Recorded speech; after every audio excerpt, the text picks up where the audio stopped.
Welcome everybody to our Sunday Truth Talk. My name is Jona Bryndis. I'm an energy healer, energy therapist, and a trainer. So today I would like to talk to you, with you, about mother energies and the significance of understanding the purpose and the relevance of a relationship to mother energy. So I'm calling this mother energies and not necessarily the representations, the early representations of that, which is our mothers, and how this can predict sort of the karmic journey, like the purpose of our life, the karmic task that we have here on this journey of seeking truth, growing into our true self, and perhaps also, enlightening, spiritually growing and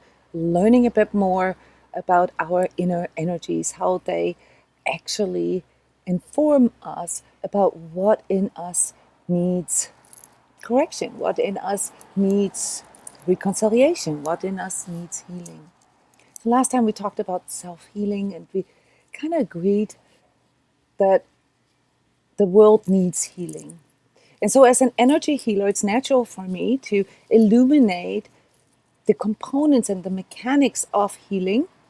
And this is typically what I do here in those truth talks with you on Sunday mornings, to look at the mechanics of that. And when it comes to healing, there's a very important principle that we observe, and that is that in a confliction, any kind of contradiction, any kind of internal dualism, as we often call this, back and forth, where we're not clear with ourselves or where we have cognitive dissonances, that this leads to energetic stress, and energetic stress can then, in its manifestations, lead to physical, emotional, mental, or social, like in our relationship related, or money, work related problems in our life.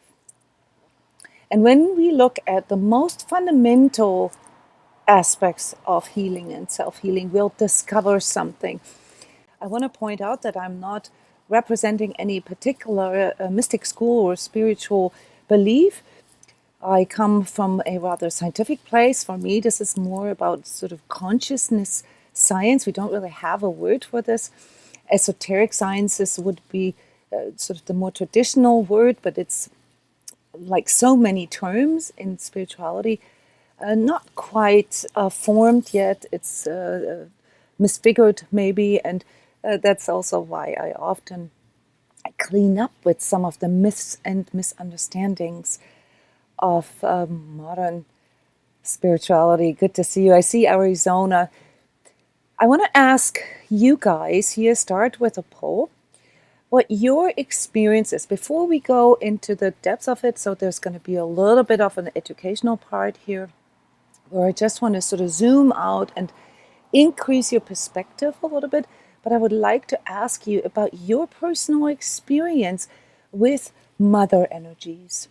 Mother energies as sort of this principle that we all experience from early infancy, that allows us to feel nurtured, that allows us to grow, that allows us to make mistakes, that allows us to experience and explore the world, and yet make us feel like home, make us feel that it's okay, and provides us with the core understanding of unconditional love, that we are loved no matter what. And the reason why this is often a controversial topic, so in psychology, classical psychology, Freudian psychology, for instance, promotes the view that obviously the maternal care, the early mother relationship, determines everything. And then there are more advanced psychological theories. Even Carl Jung, who used to be a student of Freud, has expanded on that in a way that I often cite here. So a lot of modern spirituality can actually be found in Jungian psychology. But even that is not enough, because regardless of how good some of these theories are that were developed 100 years ago or 50 years ago, we can acknowledge now that today is a new situation. We're in the middle of an unprecedented condition here on this planet. We have, for the first time in human history, a condition that affects everyone here on this planet. I mean, maybe not everyone who is very remote and not connected. Let's say maybe 6 or 7 billion people are affected by this corona situation, and therefore, somehow dealing with this. So we have a completely new situation that was never there before, namely that regardless of what nation, what ethnicity, what gender or religion we're from, we are dealing with the same kind of challenge. And therefore, a lot of the sociological and psychological theories of the past are no longer valid, really, because we are experiencing new conditions. And new conditions always lead to the need for new research. All right. And so here we are also experiencing something that was never there before as well. And that is a drastic increase in consciousness level in people and awareness level. We're also experiencing simultaneously something like a devolution or a little bit of a decrease in certain areas based on, our ego's response to outer threats. What this has to do with what the purpose of our ego, namely basically to allow us to adapt, to allow us to stay sane in the midst of the high levels of energetic stress. This is a very broad and neutral definition. All right, the main point here being that what we are experiencing right now is new, and therefore what we know as healing or remedy from the past does no longer apply.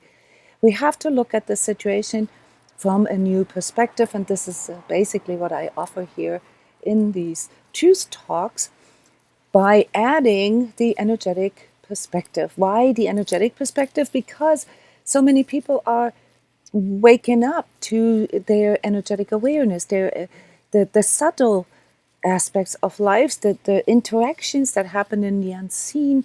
I mean, even the rise of conspiracy theories, guys, is part of that. It is part of humans awakening to like their inner hunch or their intuition or even their inner vision, which is obviously subject of my studies and the healing work that I offer through transCODES, but also new tools and new internal technology.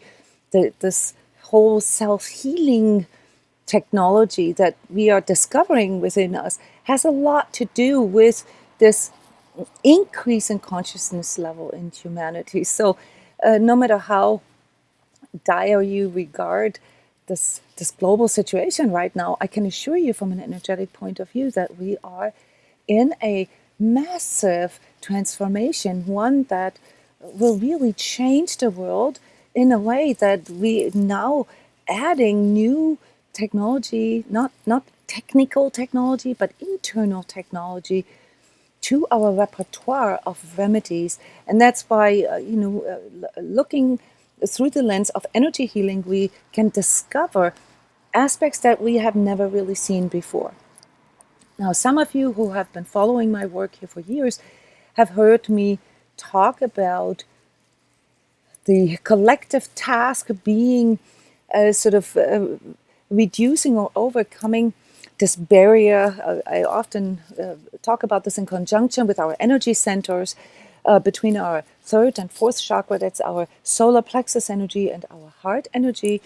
Basically, the representation, the energetic representation of our individuation. So developing ourselves as an individuated self, but simultaneously also interacting with the world and seeing that we are all connected, which is represented through our heart energy. This is where connectivity, the connection and interaction happens. And from a more metaphysical point of view, this is represented through the unification or the merging, the unifying of inner duality.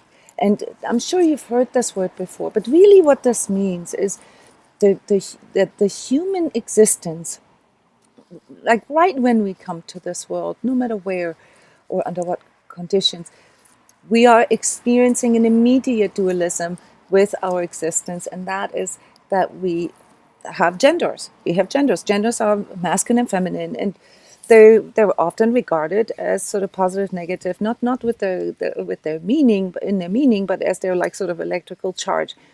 As an ex-chemist, this makes sense to me. Okay, so in order to form an atom, or at least for most atoms, you need, a positive and a negative pole. You need the yin and yang, and that then creates, something new. So we have this masculine and feminine as these different poles that we are experiencing very, very early in our existence.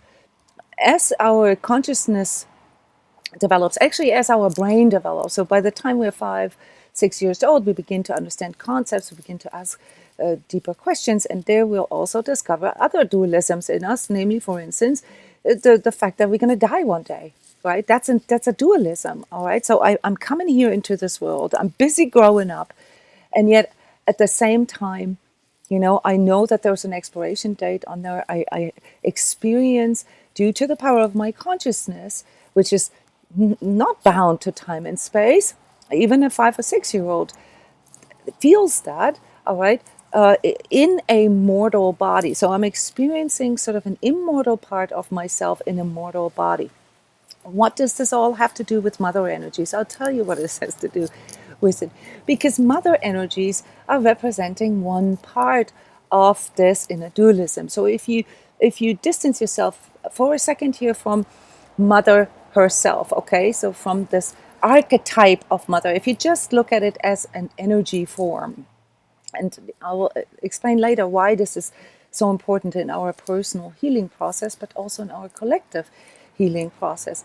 You will notice that that the feminine energy and the masculine energy, that they represent in certain principles, in ways to approach life, in ways of seeing yourself, in ways of interacting with the world.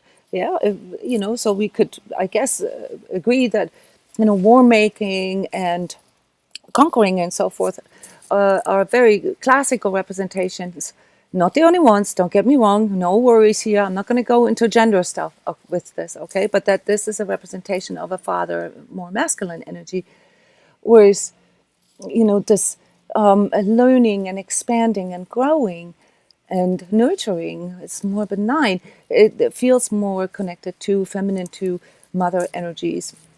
And here, a way for you to remember this, all right? According to Dr. Hawkins's work, the major shifts in consciousness throughout the development of all beings here on this planet was when maternal care began to become the predominant principle for a species. So basically represented in all mammals, some birds, where a mother actually has to raise the child. It has to be there. It has to accompany it through the growth process. It has to protect it. It has to nurture it. It has to feed it, and so forth. This, compared to, like, say, reptilians or insects, amphibians, is, the birth basically of a whole new way of interacting, a whole new approach. It changes everything, right? I mean, even if you think of sort of predatory mammals, such as lions, for instance, there's a period of 1 to 2 years where the mother has to, sacrifice her own needs for the needs of her offspring. This does not, in predators, typically apply to paternal care. So there are a few predators who also have paternal care, and we will see that if we observe the conscious level of mammals, that the higher developed the mammal species is, the stronger the impact of paternal care as well. So the higher developed the species, the longer the maturing and growing and self-correcting process can take, because with the maternal care and then later the addition of the paternal care, a species can really excel, can really grow, can really become highly developed. All right, so the highly developed mammals in our on our planet here are the ones that take, just like for us humans, roughly 15, 18 to 20 years of maturing. This is only possible because we have maternal and paternal care. Now, from a sociological level, that is with us humans, unfortunately, not always the case. And there are sociological theories, that obviously illuminate the problem of fatherless childhood, that has become through several events in human history, but also through lifestyle, that the maternal care in us humans was more predominant for the last couple of thousands of years, right? So often when there was war making, men had to go out to war or they had to go to hunt. I mean, on whatever level of civilization you want to look at it, maternal care was the predominant sort of principle for us humans to grow up. And even today, in our classical gender role understanding, we still have the emphasis on the maternal care. Now, from a consciousness point of view, that is actually not the most natural state. The most natural state for us humans is actually to have maternal and paternal, the father and the mother principle, present at the same time in an emancipated way, so that the way we are structured, the way our neurology, our psyche, even our ego, and our consciousness is structured, can optimally flourish, can optimally mature. All right, so that adulthood, all right, so which is roughly, at 20, that we are prepared enough to really deal with all these aspects of life. And this is often disturbed for us. And there's many different reasons that I don't want to go into right now. But I want to point out that if there is a disturbance in this, if we don't have this unified upbringing with maternal and paternal care, or we have disturbed maternal or paternal principles, okay, the unhealthy expressions of them, then it can come to problems within ourselves, within our own identity, within our own sense of self, and even with the spiritual journey, very significant questions and confusions, namely, who am I and what is my purpose here? And when it comes to mother energies and the feminine principle, I will do another truth talk on the father energies and the father principle. But right now, I just want to look at it through that lens. All right, these archetypal mother energies, which are represented, in many different myths or symbols for us. Okay, so anything from religious symbols such as Mother Mary, for instance, in Christian religion, but also things such as Kali, the wrathful destroyer mother energy, or for most of you, I suppose, who are spiritually interested, the fundamental core representation of mother energy is the Mother Earth, which is kind of is for all of us, but most languages really reflect this. So linguistically, we can see this in all different civilizations, that sort of Pachamama, or this Gaia energy that we today often also personify, but it's reflected in our human archetypal thinking, our collective consciousness, all right, to see, the life bringer, which is the space in which we can operate, that provides us with life, with the nurturing, the food, and the ability to grow, to explore, and also to understand that is part of what allows us to actually become aware, what allows us to become mature, but also what needs to be protected. It needs to be stewarded, because it's not really an assertive energy. It's not like the goal-oriented, assertive masculine or father principle.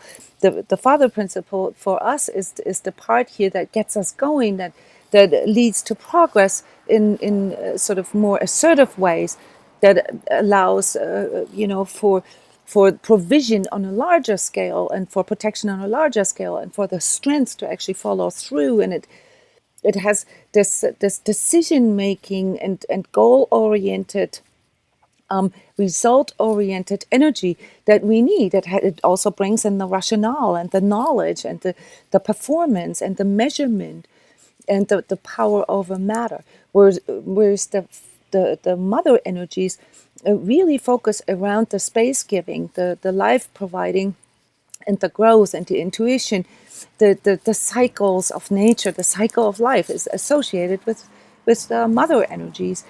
But also, and this is the part here that I wanted to go deeper into with you from a healing perspective, the unconditionality of that, and the room to make mistakes, to correct, to go into feedback with the interaction with the world, and to develop the wisdom out of this, to sit back and maybe to let go and to surrender and to see the power more in the subtle rather than the full frontal. All right, so this is where you can sort of find the nature of mother energies. Okay, this is not the same as the mothers, because when we think of our mothers, we think of particular expressions of that. And this is the poll here that I've done with you guys. What sort of the predominant unhealthy expression of mother energies was for you. And this is interesting. Not many of you have voted here, but the most predominant, here, I'm going to show the results to you. The most predominant unhealthy expression of mother energies that you guys here in the audience have experienced is the love with sacrifice that comes with a hook, that comes with a guilt tripping, that comes with, sort of asking something from you in return. And that's not unconditional if you think about it. Again, here, don't get me wrong, I'm not blaming our mothers. I am talking about the energetic quality of this. So if this is the way we were raised, okay, if we were raised with this mother energy based on sacrifice, all right, there is a massive transfiguration that happens within us then in regards to self-love and love with others. Because if this is how we experienced this maternal love, all right, then this is what we will assume is the norm. We will assume that this is how we have to do this. And this is why, as a whole entire collective, men and women alike, especially in the Western world, the more Christian-oriented or Indo-Christian, where it's or Judeo-Christian, where a lot derives around this, sort of compassion for others and being sort of more feminine, not entirely, but it's never really the liberated form of the mother or the feminine energy. It's the sacrificial form. And this is why we all unconsciously associate love with sacrifice, love with pain, with loss. Okay, there are other unhealthy expressions of mother energy, and of course, I'm sure some of you have already commented on this. You could tick pretty much all categories of unhealthy expressions of mother energies, which is the punitive, the shaming, the wrathful, and destructive aspect of mother energies. The mother that just like really, flattens everything and puts everything down, not figuratively spoken, to go into this sort of rebirth of things. And this is also something that we can observe in nature. Nature has that quality to it. It's not just all kumbaya, right? We have, wildfires, we have hurricanes, we have, earthquakes, all these things that lead to renewal. So the punitive, shaming, and wrathful expression, which is if this is the predominant way that we perceive mother energies, can be quite hurtful and can have a massive impact on our sense of self, and with that also, sort of what our purpose in life here might be, especially if we are women, all right, because then part of us will feel like it has to identify with it, and the other part of us, of course, wants to rebel against it. For men, this is a little different depending on the kind of unhealthy expression of maternal energy that they've experienced. Okay, so there's different things that affect you in different ways. I want to go through the unhealthy expressions real quick and then give you some stereotypical expression, like how this translates into the life, the love life, and also the career of a male and a female. And then we have the passive codependent, sort of really sort of fawning type of expression of mother energies, that was kind of like subdued and repressed, that teaches us that we have to like just endure, we have to just like suck up things. Okay, this is relevant here for all the empaths amongst you, because that's a model that was that was a mother energy that was modeled to you, that is actually very unhealthy for you. And then we have, of course, the addictive, unpredictable, co-addictive, so codependency, co-narcissism, co-addiction, just as keywords here, or also sort of in conjunction with mental illness or instabilities, meds, and so forth.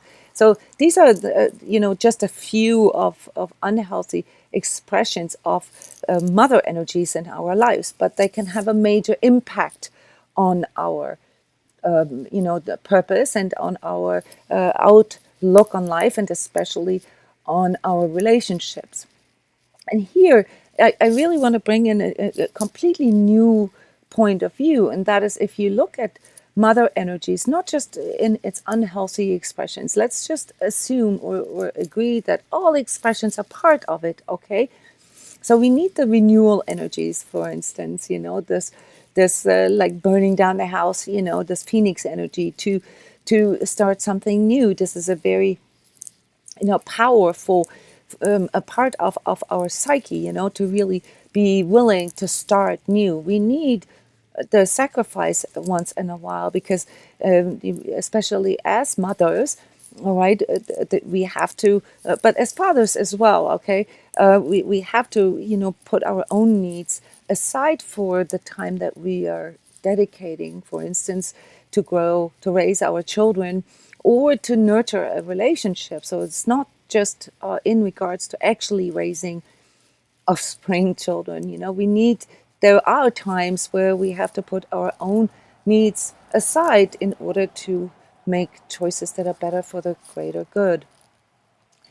Even when we look at the passive, the toxic passivity, and the dependent, this rather sort of helpless fawning expression of mother energies, okay, is something that every woman, for instance, can relate to, because that is something that we experience not just through the cycle of our own nature, but also really through often being in a situation where we are confronted with something very overpowering. Obviously, men can experience that too. But for women in this still patriarchal-oriented society, it's a more common experience to feel overpowered, to feel powerless, all right, and to emerge out of that, with a correction, to come out of that and really say, I know more, to step into this strength, to say, okay, this is not good for me, or this is not good for my children, or this is not good for my pets, or this is not good for my development. I have to stop this. I have to bring in sort of new energies, new approaches, new views to make this healthier. And then the last one that we've illuminated here, the addictive, the unpredictable, the erratic, the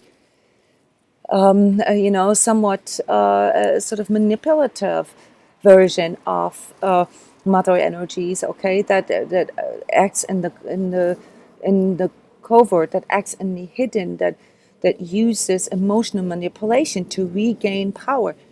All right, so you can see by the way that I talk about this, I'm not judging any of this. I'm just being really clear about this, differentiating between healthy and unhealthy expressions. Again, another dualism here within the dualism, but to show you that these are all expressions, and all expressions are needed, to come into a healing type of condition, or healed condition. All right. So these extremes need to be balanced. They need to be healed. And how do they balance? And this is the yin yang aspect here now of energies. We always see energies with the purpose to rebalance, because only in the whole, which is balanced, can we find healing. All right. So it's naturally the masculine counterpart that is needed to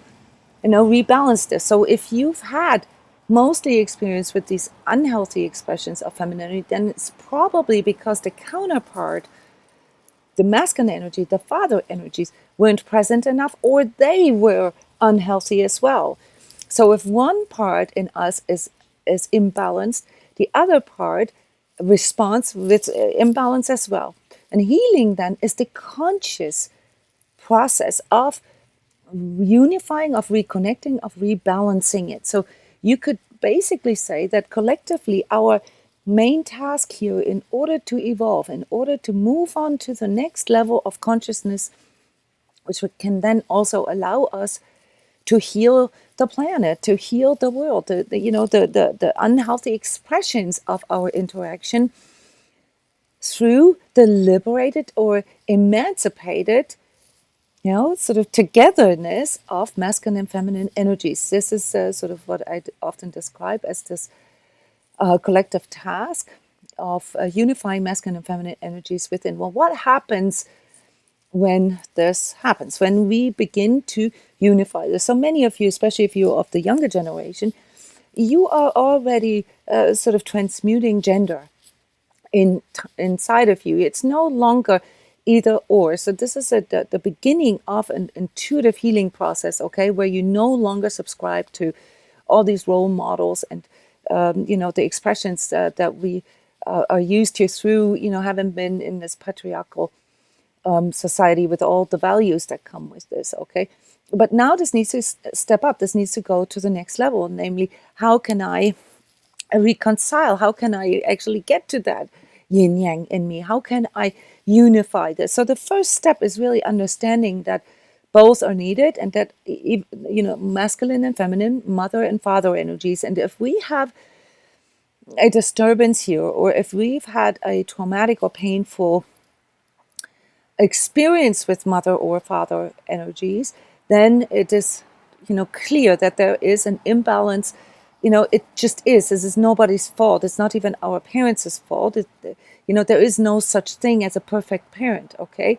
So we have this imbalance in us that already basically shows us a healing roadmap, okay? So the question only is, which end of this unhealthy expression that you were raised with here today, we're talking about mother energies, of this mother principle, you were exposed to, because that then gives you already the clues as to what you need to heal within yourself. So let's say that you were female and you were raised with a mother who taught you love with sacrifice, and covertly or openly, overtly, sort of taught you that there's a guilt, that you owe her something, you should honor her, you should special Mother's Day, show your love, so you have to give something in return.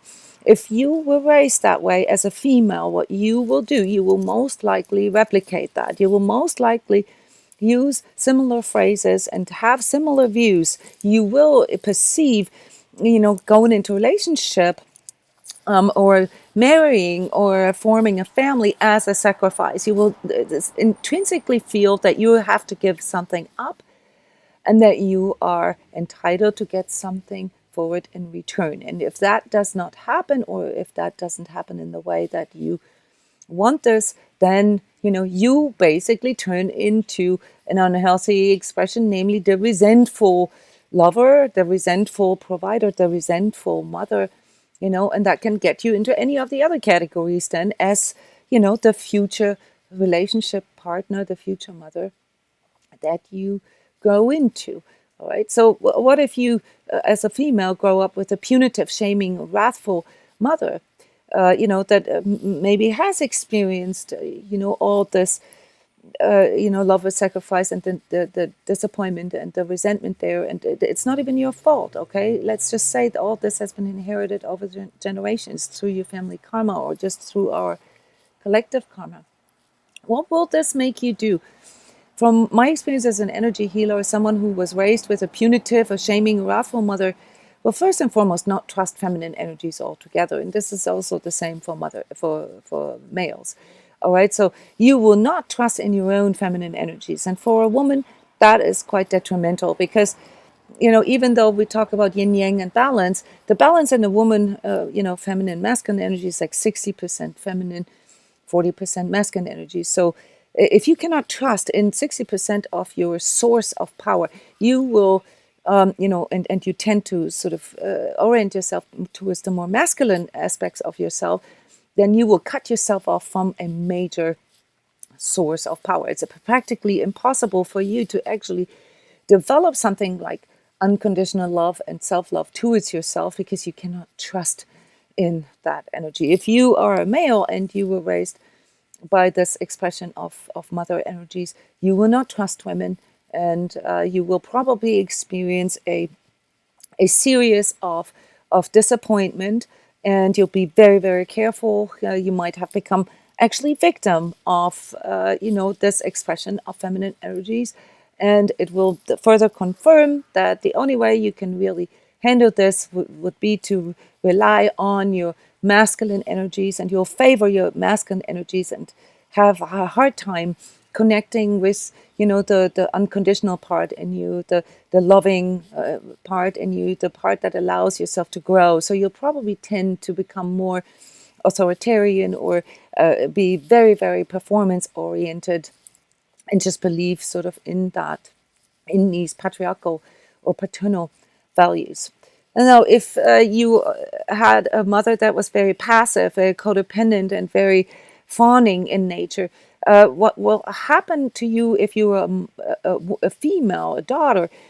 You will probably rebel against this because you'll see the injustice in this, and you'll also be tired of the emotional drama that comes with this because there's this a more pain oriented, a more anxiety oriented part of mother energies, and you will either become the same, which is always a possibility that you just copy things, or you'll rebel against it and sort of cut yourself off from that, from the pain, from your emotions, from your feelings, and again you'll disregard a really important part of your own power here, and also your self-healing power, because without feeling things you can't heal them. If you're a male, same thing. How can you trust in something that is just passive, maybe even in a toxic pathological way, that where there is no decision making, there is no assertiveness, no getting out of like say a toxic situation. Like a battered woman is a very good example for this. And you will, as a male, either tend to sort of identify yourself with the knight in shining armor, or the rescuer, the fixer, or the healer. So males who have had very weak mothers in that way, very passive mother, fawning mothers, they tend to, wanting to heal or wanting to rescue. Okay, and for your relationships, obviously, this means that you will have a tendency to again, sort of like or feel attracted to women who need rescuing, who want you to do this role for them, to make the decisions for them, to be in responsibility so that they don't have to take responsibility. Okay, and this creates burdens. This creates the masculine counterpart of the resentful provider, and so forth. So there's many different relationship patterns that are linked to that. The last one here that I just have used as an example for you guys, and it looks like most people here in this audience are definitely, sort of dealing with the first archetype, the love with sacrifice and the guilt tripping. The last one, the addictive, unpredictable, entitled, narcissistic expression, unhealthy expression of mother energies, okay? the matriarch, okay, the cult leader within the family that is very manipulative, that is meddling, that is wedging, that is creating all these different family constellations here with assigning everybody a certain role, controlling this, and often sort of narcissistic in nature. If you've experienced that as a woman, as a daughter, then you have very high chances to copy that, especially if you're the oldest child. If you are as someone who's experienced this as the actual, the elevated part in your family, like the golden child. If you are sort of the mom's buddy, or the mom's sort of trusted person, or you're the one that got the pedestaaling and the idealization, all right, then this will be very, very difficult for you to if you grow up that way, to go out in the world and recognize that that's actually not something that you will get there. You will feel entitled to that, and you will not get that there. So you'll either become wrathful, or you'll just copy that behavior and become very controlling. If you experience this as a son, as a male, then again, you'll be very mistrusting towards femininity. You'll probably tend to either, replicate, like 85% of us replicate the pattern that we've experienced, how we grew up, the family pattern. So we look for, partners that kind of, represent the same schematics, maybe in a slightly advanced version, so that we can re-experience this and heal this. Okay, this is where a lot of our karma and our family karma especially plays. And so you will either have a very high tendency to actually be attracted to addictive or narcissistic women types. Okay, you'll be fascinated by the man woman, the woman that is somewhat controlling, and you will be more sort of in the receiving end and not really make decisions and so forth. So as a male, that's detrimental for you, because you are losing connection with 60% of your source of power.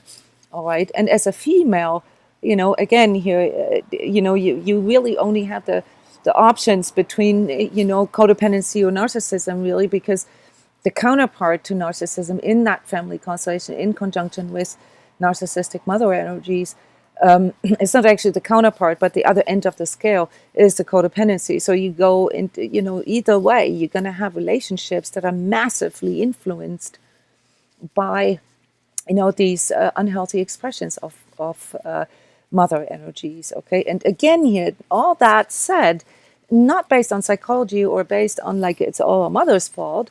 I mean, I'm a mother, I'm a daughter, it's not about this. All that to just understand, all right, how your purpose in life and how your healing roadmap, your navigation and your values, how they are massively influenced by the mother energy that you have been exposed to. Now, how can you heal this within yourself? I've already explained, that the ultimate sort of purpose is the reconciliation of that, and that's a big part of mother energies, healthy mother energies. To go into this place and say, okay, I let this go. I accept the way things are, and it was how it was, and I see my mom's stuff and so forth. And yes, I might not be able to reconcile this with her here in person, in the course of my journey, but I can reconcile this within myself. I can go into the liberated, emancipated place in myself where I can, see my feminine energy as needed and as wanted, because it leads to higher levels of balance, not just as a woman, also as a man, and helps me to unify within. And unifying within, guys, is really the hallmark, if you will, of self-healing. Okay, this is when you go in and you let go of all the things that you were exposed to and take it for what it is.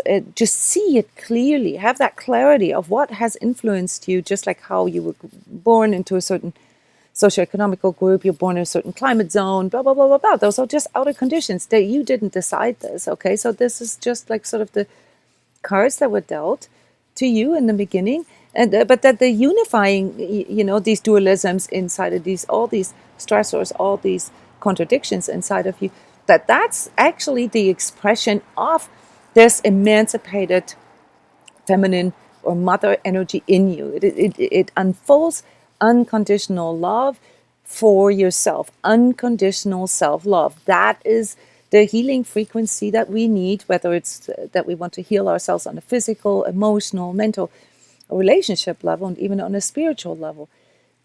To come to this place, regardless of gender, that we can see and feel and love ourselves the way we are, who we are. It's a sovereignty, basically, and regard our journey here, our purpose in life, as the journey of transmuting the things that are in their lower expression, basically. So our healing journey is basically the process of correcting, of improving, of transmuting all the unhealthy, the lower expressions in ourselves into the higher expression. And with that, we are doing more than just healing ourselves. We're also helping the world and all people within, to reconcile the human dilemma within ourselves, this dualism, right? And we are growing through this transmutation of overcoming, mortality versus immortality, both in us. We are growing closer to our divine self in certain stages, obviously, but we are transmuting this core duality of humanity. And what happens, and this is why so many of you feel attracted to spiritual growth, is that there is something new that occurs when masculine and feminine, the father and the mother principle, when they come together as liberated, emancipated energies within ourselves, we are beginning to tap into the third component, the divine creation. Okay, we're beginning to experience ourselves as divine creation, the divine child, so to speak. And from a metaphysical point of view, what happens in that transmutation through spiritual growth is that we are overcoming human duality by merging back into this trinity in us, the mother, father, and the child, the divine mother, which would be the mother principle, the divine father, the father energies, and the divine creation, which is the divine child in us. That's us. We are divine creation. And with this, then, we can overcome all these inner conflictions and stressors that we have if, and this is the part here that I have dedicated my body of work to, if we understand that the one part in us that is responsible, in this sort of development of consciousness in us to deal with these dualisms, which is our ego, that part needs to be surrendered. That part needs to be reconciled with.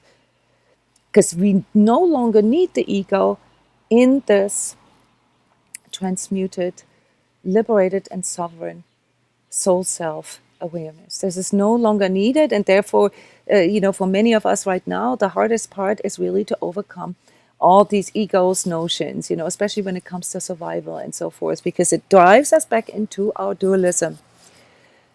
So our spiritual journey really and our purpose in life, all right, which in my view is obviously equals, it's the same.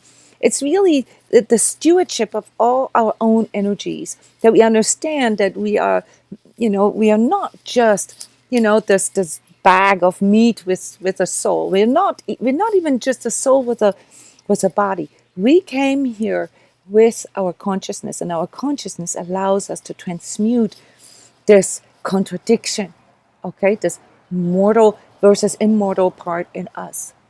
It allows us to grow into our own sovereign divine soul self.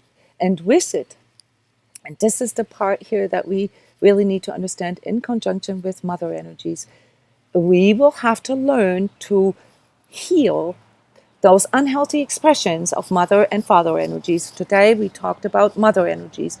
But this is the purpose of our life. We cannot transmute our ego, our inner dualism, without reconciling with mother energies and respectively the feminine energies in us, whether we are male or female. So this concludes my talk, and now I can finally tend to your comments. Sarah, your mom is 3 out of those types, all except the fawning. But I imagine that underneath was the other 3 archetypes.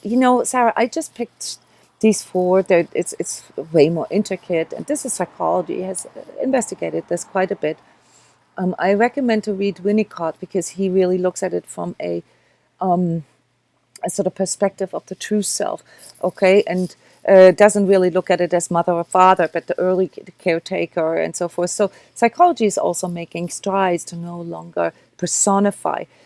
But the main message here for you, Sarah, is no matter what you can see here, this was just really for the awareness-making process, as sort of the early representation of mother energies in your life, is that you have to find ways to overcome this representation, namely the personified mother energy, your mother or grandmother, or the karmic family mothers, okay, and learn to reconnect with these feminine energies and mother energies in you, but bypassing all your childhood experiences. And this is where energy work comes in, where we recommend people to connect with nature, because nature is the most universal representation of the mother principle, of mother energies, okay, the Gaia energies, and to tend to plants and to tend to animals, even sort of before or as part of your spiritual journey, to really tune into this unconditional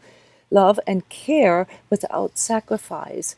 All right, to see how it actually empowers you, how it gives you, how it connects you with your masculine energies too. It allows you to become more goal oriented and to observe something grow and to tune into what like say a plant's needs are, while simultaneously also providing for you. That's why growing our own foods, for instance, from an energetic point of view, and also from a self-healing point of view, even from a physical self-healing point of view, is an extremely healing and nurturing thing to do. Yeah, Grace Denise, you're asking a similar question. What if you experience all 4 of them? In fact, actually, throughout the course of our life, whether we're male or female, we probably experienced all of these archetypes. But the answer is always the same. In order to reconcile with mother energies in you, remember this, it's not important that you reconcile with your mother, because oftentimes that is not possible. Now, if it is possible, then it's wonderful. Then you can transmute all this with your mother together, and it can be one of the most beautiful healing experiences.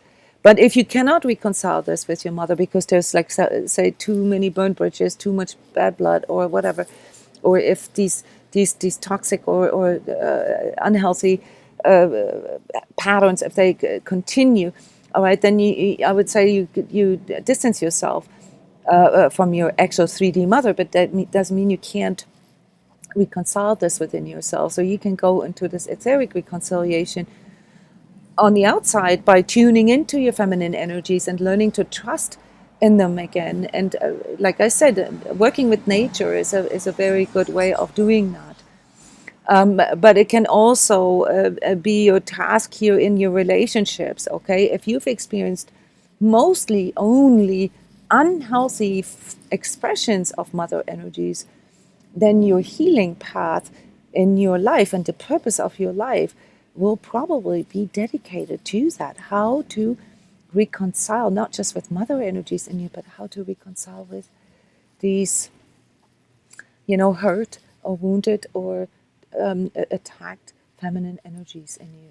So those of you who've experienced predominantly unhealthy expressions of mother energies, guys, you're going to have to understand that most of your journey will be about this reconciliation, so that you can have happy relationships, so that you can become a healthy mother, a healthy father, a healthy son, daughter, sibling, whatever.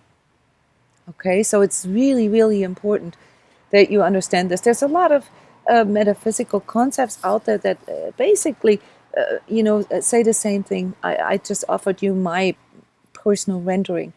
But I think the most important part here to understand is that healthy mother energies in us, okay, regardless of our 3D mother, okay, they allow us to grow, they allow us to self nurture, they allow us to go out and explore, they allow us to go into feedback, they motivate us to self correct.